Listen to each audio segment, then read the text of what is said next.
Eternal Darkness, Sanity's Requiem, the novel. Chapter 5, A Light in the Darkness. Alexandra watched as Richard reappeared in the room. She could tell by the look on his face that whatever happened in that chapter had scared him. She stood up from behind the desk and said, "Richard, what happened back there? What happened in the chapter?" She watched as Richard tried to calm himself down as he said, "This is more complicated than it appears. I saw Elia, a girl from that region, get trapped in the temple. Not only that, there were more zombies walking around. I'm calling them zombies for lack of a better word. Each one was different. Some were like the ones I saw in Pius's chapter. Another one looked like a skinned man, but when its limbs were cut off, they grew back. A third one looked like a mummy, but when its limbs were cut off, ghostly limbs took their place. I'm not sure about the fourth one I saw, but it looked like a drowned man. I don't want to know what secrets it held." Alexandra was aghast at what she heard. Various types of zombies walking around was unnatural. She looked at Richard and said, "Is that all the weirdness you saw, or was there more?" She watched as Richard looked her straight in the eye and said, "I saw Mantarok. That temple was built as its home. The people who took care of the temple told the people it was to a fertility god. However, Aaliyah, the girl the chapter was about, found out the truth. But there was something more unsettling about it." She looked at him, unsure if she wanted to know, and said, "What was it?" She felt her heart stop as he said the next words. He knew this was coming. It was even detailed on the walls. The events of that day were on one of the walls. He knew Pius was coming to bind him. He even posed as a local, the one who Ilya was dancing girl for. Pius even gave her a copy of the tome. I wouldn't be surprised if it was the exact book itself. However, there's even stranger things." She was somewhat puzzled that Yvette had been silent all this time, but wanted to know what had happened. She looked at Richard and said, "What else happened?" Richard shivered and said, "When Pius struck Elia, she told me to bring help. When I ran, I heard Pius shout to the others to stop me, that I had gotten away 3 times prior. There must be 2 more chapters that are prior to this one. I'm not looking forward to those confrontations. When he gave that order, I heard a sickening splat. I don't want to even know what caused it." She watched then as Richard turned and looked over at the northern wall of the room. When she looked at what he saw, she gasped, "Those candles weren't lit earlier. How did that happen?" She walked over to where 3 candles were burning in an odd pattern.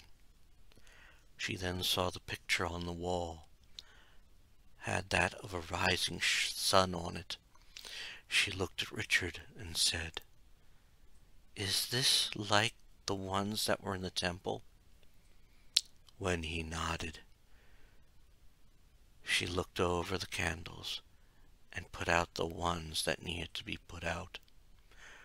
Soon she saw two posts on the sides lower and heard a panel open below the stand. She looked down to see a tube in the panel.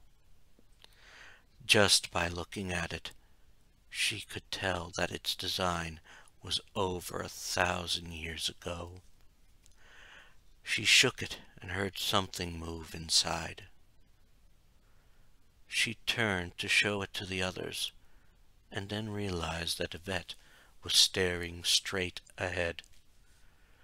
She walked over to Yvette and started to fear for Richard's wife. Whatever she was seeing was apparently scaring her, and Alexandra wanted to try and snap her out of it.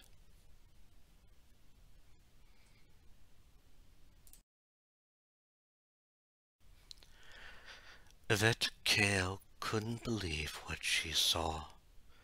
Moments ago, she saw her husband return from whatever time and place the tome had sent him. Now it seemed to her that something about the tome's magic had sent her to another time and place. From what she could tell, she was standing on a circular platform at the base of some stairs. However, it was what was up the steps that startled her. Up there was the form of Pius Augustus, standing in front of a large, U-like structure. Soon she heard 5 strange words, only one she could make out clearly: Ulioth.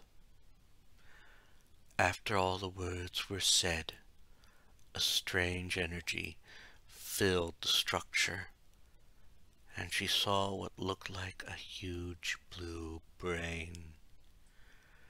She wanted to make a sound, but kept herself silent, especially as she heard Pius say, "Thy presence is long missed, my liege."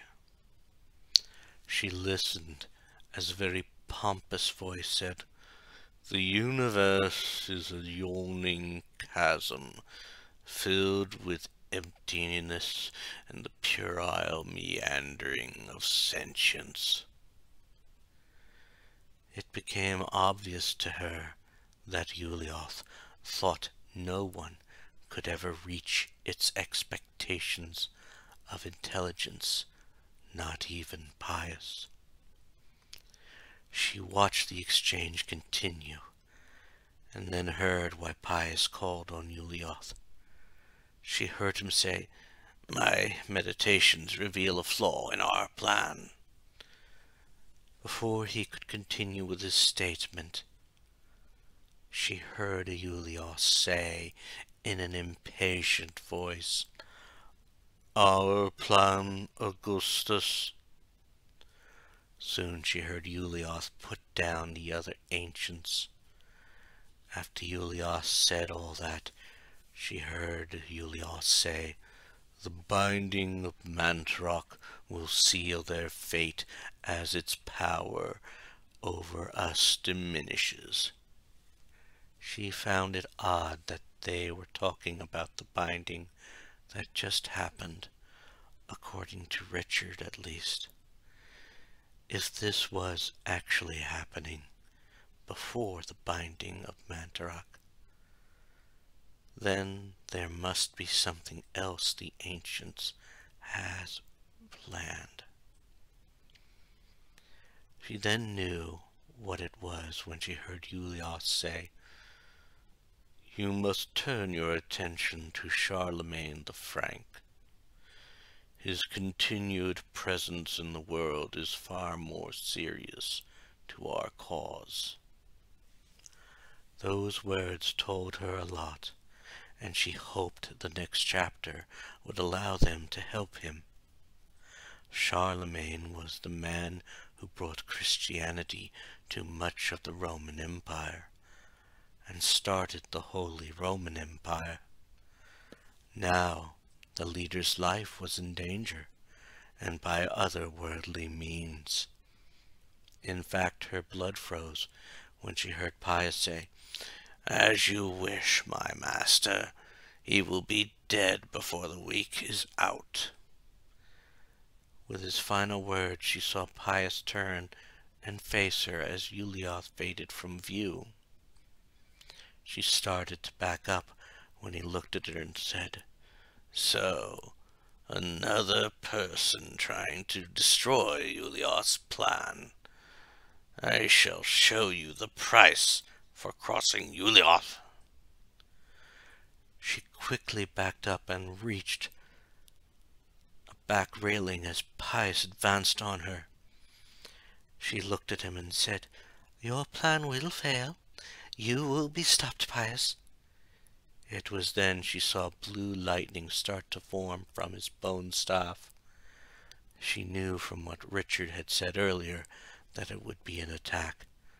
But just as the lightning started to form, she saw a look of shock cross Pius's face. She then noticed the scenery shifted, and she was facing her husband. She saw a frantic look on his face. Soon she realized she was back at the Roivas estate. She then heard Richard shout, "Yvette, are you all right? What happened to you? What did you see?" It was then she noticed that her breathing was rapid. Whatever she had seen had a visible effect here. She looked at Richard and then at Alexandra, and then said, "I saw Pius talking with his ancient. They're plotting to kill Charlemagne." She then heard Richard say, "Who is his ancient?" Before she could answer, she watched as Richard closed his eyes and shook his head.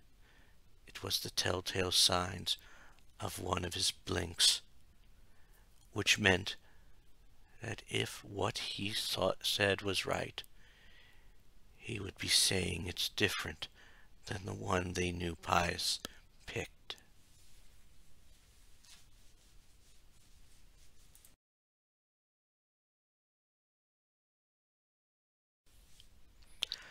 Richard could not believe the bad timing of his blink. Yvette had said she had seen Pius talking with his ancient. He was hoping he would hear her say Ulyaoth. But every time a blink happened, it would be a different ancient. He looked at his wife again after it passed and said, "Who is Pius's ancient?" He watched as Yvette closed her eyes and said, "I think it was Zelatoth. It spoke with two voices, and all I saw was a large eyeball." He then thought back to when he was in Pius's chapter. Pius had been first reaching for what had to be the item of Zelatoth. But when he first blinked, Pius picked Chiturga. He had a better understanding how his blinks worked, but it also seemed odd that all the ancients would pick the same path. He then heard Alexandra mention something that brought him back to what Yvette had said. "What do you mean they are going to kill Charlemagne? What threat is he to them?" Richard had a feeling he knew what the threat would be. Charlemagne had brought Christianity to most of Europe, unifying it and ending wars for a time. The ancients would rather there be hatred, war, and bloodshed. That's why they want to kill him. However, I believe he died in 14 AD. I don't think there was anything supernatural about it. He noticed that Alexandra was now looking at the chapter page. He had seen her pull it out of the message tube. Now something had caught her attention as she said, "Richard, that's the year this chapter takes place in. In fact, it takes place in France, in a town called Amiens." Richard felt his heart stop at those words, not just because of the year, but the name of the town. He took a step back and felt Yvette take hold of him as she said, "You know the town. How do you know about it?" Richard looked at his wife, then at Alexandra and said, "My grandfather was posted there during World War I. It was a field hospital, but he was lucky. He got orders to leave before the place was bombed. In fact, after he left, a blast had taken out the power. He had seen the lights go out. He hoped all the soldiers and civilians inside were all right." He then heard Alexandra say, "Well, if you can stop Pius's plan, you might make it safe for them. If not, then maybe Pius has that church under his evil spell." He didn't want to think that was the case, but knew it was likely, especially after witnessing what happened to Elia. He looked at Alexandra and said, "Let's start the next chapter." He watched her nod and said, "All right. This one is called Suspicions of Conspiracy. I hope you are ready for this. I hope that sword comes in handy." He watched as she started to read the chapter, and he thought he was looking through a haze. But something was different this time. He noticed Yvette was also appearing to be in a haze as well. He hoped he was wrong about that, since his last encounter required him